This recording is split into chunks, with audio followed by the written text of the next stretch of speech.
Welcome to me ఇంటి నేస్తం Lavanya. Upcoming రివ్యూలోకి వెళ్ళిపోదాం. సూర్యప్రతాప్ రూప దీపక్ పెళ్లిని చెడగొట్టాలి అనుకుంటుంది కాబట్టి రూపక్ కూడా తెలియకుండా కొండపైన ఉన్న రామాలయంలోనే వెంటనే దీపక్కి పెళ్లి చేయాలి అని డిసైడ్ అవుతారు. ఆ విషయం రూపకి తెలియకుండా జాగ్రత్త పడుతూ ఉంటారు. కానీ ఇదంతా దొంగచాటుగా రూప వినేస్తుంది. దీపక్, అత్తయ్య, మీరు నాకు నిజం తెలియదేమో అనుకుంటున్నారు. ఇప్పుడు మనం గుడికి వెళ్తున్నాం. నాకు తెలియకుండా మీరు పెళ్లి చేస్తున్నారేమో అనుకుంటున్నారు. కానీ ఈ విషయం నాకు తెలుసు అత్తయ్య. ఇక్కడ పెళ్లి జరగబోతుందనే విషయం నాకు తెలుసు. కానీ రాజు నుండి మీరు మాత్రం ఎప్పటికీ తప్పించుకోలేరు. ఎలా అయినా రాజు మందారాన్ని తీసుకువస్తాడు. తీసుకువచ్చి ఖచ్చితంగా ఈ పెళ్లిని ఆపేస్తాడు అని చాలా కాన్ఫిడెంట్గా ఉంటుంది రూప. దీపక్, విజయాంబిక రూప వైపు చూస్తూ, పాపం రూప ఇంకా గుడికే వచ్చామనుకుంటుంది. అయినా రూప మొహంలో షాక్ చూడాలనిపిస్తుంది మమ్మీ అని అంటాడు దీపక్. చూద్దులే దీపక్, దానికి ఇంకాస్త సమయం ఉంది అని అలా ఇంకా ఇద్దరు నవ్వుతూ పైకి వస్తారు. ఇంకా అలా కొండ పైన ఉన్న రామాలయంలోకి ఎంటర్ అవ్వగానే అక్కడ పెళ్లి మండపం మొత్తం ఇంకా సర్దుతూ ఉంటారు పూజారి గారు. అది చూసి ఒక్కసారిగా షాక్ అయినట్లు నటిస్తూ ఉంటుంది రూప. నాన్న, ఏంటిది? ఇక్కడ వేరే ఎవరిదో పెళ్లి జరుగుతున్నట్టుంది అని అంటుంది రూప. సూర్యప్రతాప్ సైలెంట్గా ఉంటారు. ఇక్కడ ఇంకెవరో పెళ్లి జరుగుతున్నట్టుంది దీపా అని అంటుంది విజయాంబిక. ఓ అవునా, అంతేనా అత్తయ్య అని ఇంకా యాక్ట్ చేస్తూ ఉంటుంది రూప. మమ్మీ, నేను పెళ్లి కొడుకుగా రెడీ అయి వచ్చి ఆ పెళ్లి పీటలపై కూర్చునేంత వరకు ఖచ్చితంగా ఈ విషయం రూపకు మాత్రం తెలియకూడదు. ఎందుకంటే తనకి చిన్న సందున్నా వెంటనే కనిపెట్టేస్తుంది. అందుకే రూపకి తెలియకుండా జాగ్రత్త పడాలి. జీవన్కి కూడా ఫోన్ చేయాలి అని అంటాడు దీపక్. రే, నువ్వేమీ కంగారు పడద్దు, నేనున్నాను కదా. అవును దీపక్, మనం చాలా జాగ్రత్తగా ఉండాలి అని అంటుంది విజయాంబిక. ఇది ఇలా ఉండగా దీపక్ని విజయాంబిక పెళ్లి కొడుకుగా రెడీ చేస్తూ ఉంటుంది. రూప ఖచ్చితంగా మందారం ఎక్కడుందో వీళ్ళకి తెలిసే అవకాశం ఉందా లేదా అని ఆలోచిస్తుంటే అప్పుడే రాజు ఫోన్ చేస్తాడు రూపకి. హలో అమ్మాయి గారు అని అంటారు. ఏంటి రాజు అని అడుగుతుంది. అమ్మాయి గారు, నేను ఇక్కడికి వచ్చాను. ఎక్కడైతే మందారం మనకి కనిపించి మళ్ళీ తప్పిపోయిందో ఆ అడవికి నేను వచ్చాను. అడవంతా వెతికాను, కానీ ఎక్కడ ఒక క్లూ దొరకలేదు. ఒక్క పట్టి మాత్రం దొరికింది అమ్మాయి గారు. కానీ ఇది మందారందో కాదో నాకు తెలీదు. ఇక్కడే దగ్గరలో ఒక వీల్ చైర్ కూడా ఉంది. అంటే మందారాన్ని ఎవరో కిడ్నాప్ చేశారు అమ్మాయి గారు అని అంటాడు రాజు. ఒక్కసారిగా షాక్ అయిపోతుంది రూప. ఏంటి, మందారాన్ని కిడ్నాప్ చేశారా? ఆ అవసరం ఇంకా ఎవరికుంటుంది రాజు అని అడుగుతుంది రూప. ఇంకెవరికి అమ్మాయి గారు, ఉన్నారు కదా మీ ఇంట్లో 2 రాక్షసులు. వాళ్ళకి తప్ప మందారాన్ని కిడ్నాప్ చేసే అవసరం ఎవరికీ ఉండదు. వాళ్ళు ఎక్కడ పెట్టారో తెలియాలనేది ఇప్పుడు నేను వచ్చి చేయలేను. మీరే ఎలా అయినా ఆ విషయాన్ని తెలుసుకోవాలమ్మాయి గారు. వారు ఎక్కడ మందారాన్ని దాచారనే విషయం తెలుసుకునేది మీ చేతుల్లోనే ఉంది అని చెప్తారు. ఇంకా వెంటనే రూప ఆలోచనలో పడుతుంది. అలా ఇంకా కాల్ కట్ చేసి ఆ చుట్టుపక్కల ఏరియాస్ మొత్తం పాపం వెతుకుతూ ఉంటాడు రాజు. రూప ఆలోచిస్తూ ఉంటుంది, ఎలా తెలుసుకోవాలి ఇప్పుడు ఆ దీపక్, విజయాంబిక ఎక్కడ దాచారో ఎలా తెలుసుకోవాలి? ఎస్, వాళ్ళు ఖచ్చితంగా కిడ్నాప్ చేసుంటే రౌడీలతో ఫోన్లో మాట్లాడే ఉంటారు. అంటే ఇప్పుడు నాకు వాళ్ళ ఫోన్ కావాలి. ఇప్పుడు నేను డైరెక్ట్గా వెళ్తే వాళ్ళ ఫోన్ తీసుకోవడం నాకు కుదరదు కాబట్టి అని ఇంకా ఆడుకుంటున్న దీపు కనబడతాడు రూపకి. దీపు అని పిలుస్తుంది రూప. ఏంటి మమ్మీ అని అడుగుతాడు దీపు. దీపు, నీకు ఈ పెళ్లి జరగడం ఇష్టమేనా అని అడుగుతుంది. నో మమ్మీ, నాకు ఈ పెళ్లి జరగడం ఇష్టం లేదు. ఎప్పటికీ నువ్వే నా మమ్మీ అని అంటాడు దీపు. అయితే నేను చెప్పినట్లు ఒక పని చేస్తావా అని అడుగుతుంది రూప. చేస్తాను మమ్మీ, ఏం చేయాలి అని అడుగుతాడు దీపు. ఇంకా రూప దీపుకి ఒక ప్లాన్ చెప్తుంది. ఓకే మమ్మీ, నువ్వు చెప్పినట్టే చేస్తాను అని. ఇంకా అలా దీపు అయితే దొంగతనంగా దీపక్ రూమ్కి వెళ్తూ ఉంటాడు. దీపక్ని విజయాంబిక రెడీ చేస్తూ ఉంటుంది. అప్పుడే ఇంకా దీపు అలా ఇంకా విజయాంబిక దగ్గరికి వస్తాడు. నాన్నమ్మ, నిన్ను ఫ్రెండ్ పిలుస్తున్నాడు అని అంటారు. ఫ్రెండా? ఎవరు అని అడుగుతుంది విజయాంబిక. ఇంకెవరు నాన్నమ్మ, సూర్యప్రతాప్ తాతయ్య అని అంటారు. ఓ, తమ్ముడు పిలుస్తున్నాడా? సరే దీపక్, ఇదిగో తీసుకో అని చెప్పి ఇంకా విజయాంబిక అలా బయటికి వెళ్తుంది. ఇంకా దీపక్ అయితే దీపు వైపు చూస్తూ ఉంటాడు. ఏంట్రా అని అడుగుతాడు. నాన్న, నీకు హెల్ప్ చేయమంటావా అని అంటాడు దీపు. సొంత నాన్నని పెళ్లి కొడుకుగా చేసే కొడుకు వీడే అనుకుంటా. సరే ఇదిగో ఇది కట్టు, హెల్ప్ చేయి అని అంటాడు దీపక్. ఇంకా అలా దీపక్కి బాసికం కడుతూ ఉంటాడనమాట దీపు. వెంటనే ఇంకా దీపక్కి తెలియకుండా దీపు అయితే దీపక్ ఫోన్ని తన పాకెట్లోంచి మెల్లగా తీసి ఒక డమ్మీ ఫోన్ని తన పాకెట్లో పెట్టేసి వెంటనే అక్కడి నుండి వచ్చేస్తాడు దీపు. మమ్మీ, ఇదిగో ఫోన్ అని అంటారు. Thank you Deepu, thank you నాన్న అని చెప్పి ఇంకా ఫోన్ ఓపెన్ చేసి ఎవరికి కాల్ చేశాడో అనేది చూస్తూ ఉంటారు. ఇంకా కాల్స్లో చూసేసరికి అక్కడ జీవన్ ఉంటుంది. జీవన్ ఫోన్ కాల్ చూసి ఒక్కసారిగా షాక్ అయిపోతుంది రూప. ఎక్కువసార్లు ఈ టైం గ్యాప్లో జీవన్కే కాల్ చేశారు అంటే ఖచ్చితంగా జీవన్ దగ్గరే మందారం ఉండి ఉండొచ్చు. కానీ జీవన్ ఎక్కడుంటాడో ఎలా తెలియాలి? ముందైతే నేను ఈ విషయాన్ని రాజుకి చెప్పాలి అని ఇంకా రాజుకి కాల్ చేస్తుంది రూప. హలో అమ్మాయి గారు అని అంటాడు రాజు. జీవన్ దగ్గరే మందారం ఉంది రాజు. ఎందుకంటే వీళ్ళు ఎక్కువ కాల్స్ చేస్తున్నారు. కాల్ రికార్డింగ్స్ విన్నాక కూడా నాకు అర్థమైంది జీవన్ దగ్గరే మందారాన్ని కిడ్నాప్ చేశారు అని చెప్తుంది రూప. ఒక్కసారిగా షాక్ అయిపోతాడు రాజు. అమ్మాయి గారు, మీరేమీ కంగారు పడకండి, నాకెక్కడుందో తెలిసింది కదా. ఇప్పుడు ముహూర్త సమయానికల్లా ఎలా అయినా నేను మందారాన్ని అక్కడికి తీసుకువచ్చి పెళ్ళిని ఆపి తీరుతాను అని చెప్పి ఇంకా అలా జీవనున్న ప్లేస్కి బయలుదేరుతాడనమాట రాజు. రూప చాలా హ్యాపీగా అలా ఇంకా పెళ్లి మండపానికి వచ్చి షాక్ అయినట్లు నటిస్తూ ఉంటుంది. ఇదేంటి, దీపక్ పెళ్లి కొడుకుగా రెడీ అయ్యాడు, ఇప్పుడు దీపక్ అని అంటుంది రూప. అయ్యో పిచ్చి రూప, నీకు ఇంకా అర్థం కాలేదా? ఈ పెళ్ళి ఎవరిదో కాదు, మా దీపక్దే అని అంటుంది విజయాంబిక. ఇంకా షాక్ అయినట్టు నటిస్తూ ఉంటుందన్నమాట. అలా ఇంకా రూప, ఏంటి రేపన్నారు కదా పెళ్ళి, అలాంటిది ఇప్పుడు పెళ్ళా? అయ్యో ఎలా అని ఆలోచిస్తున్నట్లు నటిస్తూ ఉంటుంది రూప. నువ్విప్పుడు ఏమీ చేయలేవు రూప, ఇంకా నీ చేతిలో ఏమీ లేదు, మా దీపక్ పెళ్ళి జరిగిపోయినట్లే అని హ్యాపీగా దీపక్ అండ్ విజయాంబిక అలా ఇంకా పెళ్లి పీటల దగ్గరికి వెళ్తూ ఉంటారు. ఇంకా పెళ్లి కూతురు ఫ్యామిలీ కూడా అలా చాలా పొగరుగా రూప వైపు చూస్తూ ఇంకా పెళ్లి మండపంలో కూర్చుంటుంది పెళ్లి కూతురు. ఇంకా పెళ్లి కూతురు పెళ్లి కొడుక్కి పూజలు చేయిస్తూ ఉంటారు పూజారి. ఇది ఇలా ఉండగా జీవన్ మందారం రాఘవ వైపే చూస్తూ ఉంటాడు. రాఘవ ప్లాస్టర్ తీసి, ఏంట్రా ఇన్నాళ్ళు ఎక్కడ దాక్కున్నారు? కరెక్ట్గా ఇదే టైంకి ఎలా బయటికి రావాలనుకున్నారు? మీరు బ్రతికుండడం వేస్ట్, కానీ నాకేదైనా అవసరం వస్తారా అని మిమ్మల్ని ప్రాణాలతో ఉంచానంతే అని అంటాడు జీవన్.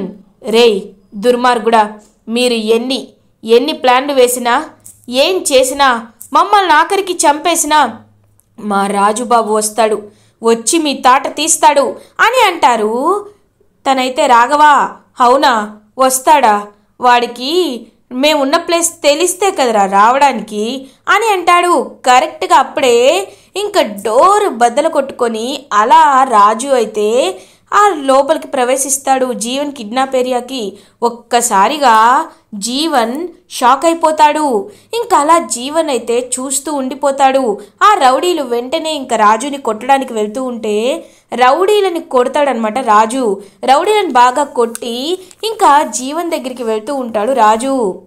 ఎంత ధైర్యం రా నీకు, నా చెల్లెలు మందారాన్ని కిడ్నాప్ చెయ్యాలనుకుంటావా అని చెప్పి ఇంకా టపా టపా టపా కొడుతూ ఉంటాడనమాట. అలా ఇంకా రాజు ఇంకా జీవన్ తప్పించుకోవాలని ప్రయత్నిస్తూ ఉంటే జీవన్ని గట్టిగా కొడతాడు రాజు. ఇంకా వెంటనే జీవన్ని గట్టిగా షర్ట్ పట్టుకొని ఇటువైపు మందారం అండ్ రాఘవని విడుదల చేసి అలా ఇంకా కార్లో పెళ్లి మండపానికి తీసుకువస్తాడు రాజు. ఇది ఇలా ఉండగా దీపక్ పెళ్ళి జరుగుతూ ఉంటుంది. ఇంకా రూప టెన్షన్ పడుతూ ఉంటుంది. రాజు ఈ టైంకి వెళ్ళుంటాడా లేదా, ఎన్నిసార్లు ఫోన్ చేసినా రాజు ఫోన్ లిఫ్ట్ చేయటం లేదు, ఇప్పుడు ఏం జరుగుతుంది, తాళి కట్టే టైం కూడా వచ్చేసింది అని ఇంకా టెన్షన్ పడుతూ ఉంటుంది రూప. కరెక్ట్గా ఇంకా అలా దీపక్ తాళి కట్టేలోపు ఆపండి అని ఒక గొంతు వినపడుతుంది. ఒక్కసారిగా షాక్ అయిపోతారు దీపక్. సూర్యప్రతాప్ అటువైపుగా చూసేసరికి ఒక్కసారిగా స్టన్ అయిపోతాడు.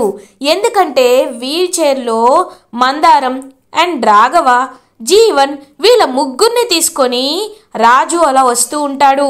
ఒక్కసారిగా రాజు మందారాన్ని, దీపక్ని మందారాన్ని, జీవన్ని, రాఘవన్ని చూసి షాక్ అయిపోతాడనమాట సూర్యప్రతాప్. ఇంకా అలా చూస్తూ ఉండిపోతాడు. చెప్పాను కదా పెద్దయ్య, మందారం బ్రతికే ఉందని.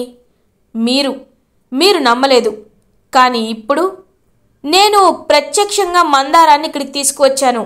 రాఘవ, మందారం రండి అని ఇంకా అలా ఇద్దరిని అక్కడికి తీసుకువెళ్తూ ఉంటాడు. ఒక్కసారిగా షాక్ అయిపోతారనమాట. ఇంకా అలా దీపక్ అండ్ విజయాంబిక. ఇంకా సూర్యప్రతాప్ రాఘవ వైపు చూస్తూ ఉంటాడు. అయ్యా, మీరు మాకు ఎంతో సహాయం చేశారు, మీ రుణం మేము ఎప్పటికీ తీర్చుకోలేము. కానీ మీరు ఎంతైనా చెప్పండి, మాకు వీళ్ళు అన్యాయం చేశారు అని అంటాడు రాఘవ. ఒక్కసారిగా షాక్ అయిపోతారు సూర్యప్రతాప్. ఎవరు మీకు అన్యాయం చేసింది? అసలు మందారం ఇలాంటి పరిస్థితిలో ఉండడానికి కారణం ఎవరో చెప్పు రాఘవ. వాళ్ళని ఇప్పుడే చంపేస్తాను, చెప్పు రాఘవ అని అడుగుతారు సూర్యప్రతాప్. ఇంకా అలా రాఘవ దీపక్ వైపు చూస్తూ ఉంటాడు. దీపక్ చెప్పొద్దు అని సైగ చేస్తూ ఉంటాడు. విజయాంబిక కూడా చెప్పొద్దు అని సైగ చేస్తూ ఉంటుంది. ఇంకా రాఘవ ఫ్లాష్ బ్యాక్ని గుర్తు చేసుకుంటాడు. ఎప్పుడైతే రాఘవ మందారాన్ని విడిపించి తీసుకొస్తాడో, రాఘవ, నువ్వు ఇదంతా చేసింది మందారాన్ని చంపాలనుకుంది ఆ దీపక్ అని చెప్పొద్దు అని అంటాడు రాజు. ఎందుకు బాబు, ఎందుకు చెప్పొద్దంటున్నావు? ఆ దుర్మార్గుడు మమ్మల్ని ఎంత మోసం చేశాడు, వాడి గురించి చెప్పొద్దని ఎందుకు అంటున్నారు బాబు అని అంటారు. చూడు రాఘవ, ఒకవేళ ఇప్పుడు చెప్తే వాణ్ణి పెద్దయ్య చంపేస్తారు. అప్పుడు మనకి ఏ లాభం ఉండదు. ఎందుకంటే మందారం భర్త లేని అమ్మాయి అయిపోతుంది. అందుకే వాడు చావకూడదు. వాడికి రోజు నరకం కనిపించాలి. వాడు మందారం చేసిన పాపాన్ని తీర్చుకోవాలి. వాడే మందారానికి సేవ చేయాలి. అందుకే వాడే చంపాలనుకున్నాడనే నిజాన్ని నువ్వు చెప్పొద్దు రాఘవ అని అంటారు రాజు. సరే బాబు అని అంటాడు రాఘవ. ఇదంతా ఫ్లాష్ బ్యాక్ రాఘవ గుర్తు చేసుకుంటూ, ఎవరో తెలీదయ్యా, కానీ చంపాలని చూశారు. వాళ్ళు మొహానికి ముసుగు పెట్టుకున్నారు. మమ్మల్ని ఎక్కడ వెంటపడి మళ్ళీ చంపేస్తారేమోనని మందారం కోమాలో నుంచి బయటికి వచ్చాక ఈ విషయం చెప్పాలనుకున్నాను బాబు. కానీ మళ్ళీ మాపై వాళ్ళు దాడి చేశారు. వాళ్ళు మమ్మల్ని కిడ్నాప్ చేయాలనుకున్నారు. రాజు బాబే మమ్మల్ని వాళ్ళ దగ్గర నుండి తప్పించాడు అని చెప్పి ఇంకా నిజం చెప్తారు. ఒక్కసారిగా ఇంకా సూర్యప్రతాప్ అయితే ఆ మాటలు విని షాక్ అయిపోతాడు. ఇంకా వెంటనే సూర్యప్రతాప్ రాజు దగ్గరికి వస్తాడు. రూపా, రాజు ఇద్దరు సూర్యప్రతాప్ వైపు చూస్తూ ఉంటారు. రూపా, రాజు, మీరు ఎన్నిసార్లు చెప్పినా నేను మీ మాటలు వినిపించుకోలేదు. మందారం బ్రతికే ఉందని చెప్పినా అబద్ధం చెప్తున్నారేమో అనుకున్నాను. ఒక్క నిమిషం రాజు మందారాన్ని తీసుకురావడం లేట్ అయి ఉంటే చాలా ఘోరం జరిగిపోయేది. దీపక్కి పెళ్ళైపోయేది. ఇలా జరగకుండా ఉన్నందుకు రాజు, ఈ విషయంలో నేను నిన్ను మెచ్చుకుంటున్నాను అని అంటారు సూర్యప్రతాప్. దీపక్, మందారం బ్రతికే ఉంది, ఇంక నీకు ఈ పెళ్లితో అవసరమే లేదు అని అంటారు. వెంటనే సూర్యప్రతాప్ ఒక్కసారిగా దీపక్, విజయాంబిక ఇద్దరు చాలా అంటే చాలా ఫీల్ అవుతూ హర్ట్ అవుతూ ఉంటారు. ఏంటి దీపక్, మందారాన్ని చూశాక ఎందుకు నువ్వు సంతోషంగా లేవు అని అడుగుతారు సూర్యప్రతాప్. అలాంటిదేమీ లేదు మావయ్య, ఇదిగో తను సడన్గా వచ్చింది కదా, అందుకే షాక్లో ఉన్నాను అని అంటాడు దీపక్. మందారం మందారం అని ఇంకా మందారం దగ్గరికి వెళ్ళి ఏడుస్తున్నట్లు నటిస్తూ ఉంటాడు దీపక్. సూర్యప్రతాప్ ఆ పెళ్లి కూతురు ఫ్యామిలీ దగ్గరికి వచ్చి, మీరు మమ్మల్ని క్షమించాలి, ఎందుకంటే ఇన్నాళ్ళు తన మొదటి భార్య చనిపోయిందేమోనని మేము దీపక్కి పెళ్లి చేయాలనుకున్నాం, కానీ ఇప్పుడు బ్రతికే ఉందని తెలిసింది కాబట్టి ఇంకా ఈ పెళ్లి జరగదు అని చెప్తారు సూర్యప్రతాప్. ఇంకక్కడి నుండి వాళ్ళు సైలెంట్గా వెళ్ళిపోతారు. వెళ్లే ముందు రూప, నేను చెప్పాను కదా ఈ పెళ్ళి జరగదు అని, అయినా ఎప్పుడైనా దేవుడు న్యాయంగా ఉండే వాళ్ళకే మంచి చేస్తాడు, కానీ నీలా అడ్డదారులు తొక్కి వేరే వాళ్ళ ఆస్తి కాజేయాలి అనుకున్న వాళ్ళకి ఎప్పుడు దేవుడు అనుకూలంగా చూడడు. ఈ విషయాన్ని గుర్తుపెట్టుకో. ఇప్పటికైనా డబ్బుని కాదు, మంచి మనసుని చూసి పెళ్లి చేసుకో అని ఇంకా అలా చెప్తుంది. అతనైతే రూప ఇంకక్కడి నుండి సైలెంట్గా వెళ్ళిపోతారనమాట పెళ్లి కూతురు ఫ్యామిలీ. అలా ఇంకా సూర్యప్రతాప్ రాజు రూప దగ్గరికి వస్తారు. రాజు, రూప, మీరు ఎంత చెప్తున్నా నేను వినలేదు, కానీ ఇప్పుడు మీపై నాకు నమ్మకం కుదిరింది. ఎప్పుడైతే మందారాన్ని మీరు తీసుకువచ్చారో అప్పుడే నాకు మీ గురించి అంతా అర్థమైంది, రండి అని చెప్పి ఇంకా అలా అందరినీ ఇంటికి తీసుకువెళ్తాడనమాట సూర్యప్రతాప్. ఇంకా దీపక్ అలా కోపంగా మందారం వైపు చూస్తూ ఉంటాడు. ఈ మందారం మళ్ళీ నా నెత్తి మీదకి వచ్చి కూర్చుంది. రూప, ఆ మందారంకి మెడిసిన్ ఇవ్వాలి, దీపక్ నువ్వే మందారానికి మెడిసిన్ ఇవ్వు అని అంటుంది రూప. ఇంకా మందారం దగ్గరికి వచ్చి అలా మెడిసిన్ని ఇస్తూ ఉంటాడనమాట దీపక్. దీన్ని ఎలా అయినా పైకి పంపించాల్సిందే అని దీపక్ మనసులో అనుకుంటాడు. నాకు తెలుసు నువ్వేమనుకుంటున్నావో అని మనసులో అనుకుంటుంది రూప. ఇంకా అలా రూప అయితే, నాన్న నీకు ఇంకొక విషయం కూడా చెప్పాలి నాన్న అని అంటుంది. ఏంటమ్మా, ఏంటది అని అడుగుతారు సూర్యప్రతాప్. నాన్న, మీకు నిజం చెప్పాలంటే మనం రాజుని అపార్థం చేసుకున్నాం నాన్న. ఎందుకంటే రాజు నన్ను అపార్థం చేసుకున్నారనుకున్నారు, కానీ మా ఇద్దరి మధ్యలో చిన్న చిన్న అపార్థాల వల్ల ఇదంతా జరిగింది. అసలు రాజు ఎందుకు మనకి ఇంతకాలం దూరం అయ్యాడో తెలుసా అని ఇంకా నిజం చెప్తుందనమాట రూప. ఎందుకంటే మనం బిడ్డ చనిపోయింది అంటే తను చంపేశాడేమో అనుకున్నాడు, అందుకే ఇలా జరిగింది అని ఇంకా వెంటనే నిజాలన్నీ చెప్తుంది రూప. ఒక్కసారిగా షాక్ అయిపోతాడనమాట సూర్యప్రతాప్. అంటే నా మనవడు బ్రతికే ఉన్నాడా అని అడుగుతారు సూర్యప్రతాప్. అవును, బ్రతికే ఉన్నారు నాన్న, అందుకే మనం ఖచ్చితంగా ఈ విషయాలన్నీ మర్చిపోయి ఇంకా సుఖంగా సంతోషంగా ఉండాలి రాజు అని అంటాడు. ఇంకా రాజు అలా బంటిని అక్కడికి తీసుకొస్తాడు. బంటిని చూసి షాక్లో ఉంటాడనమాట సూర్యప్రతాప్. తాతయ్య అని పిలుస్తాడు బంటి. నాన్న, బంటి అని ఇంక పాపం బంటిని హక్ చేసుకుంటారు సూర్యప్రతాప్. అలా ఇంకా చాలా హ్యాపీగా ఉంటారు రూప అండ్ రాజు. ఇలా ఎపిసోడ్ ఎండ్ అవుతుంది. ఫర్దర్ ఎపిసోడ్ రివ్యూస్ ముందుగా మీకు కావాలి అనుకుంటే మా ఛానల్ని సబ్స్క్రైబ్ చేసుకోండి. Thanks for watching.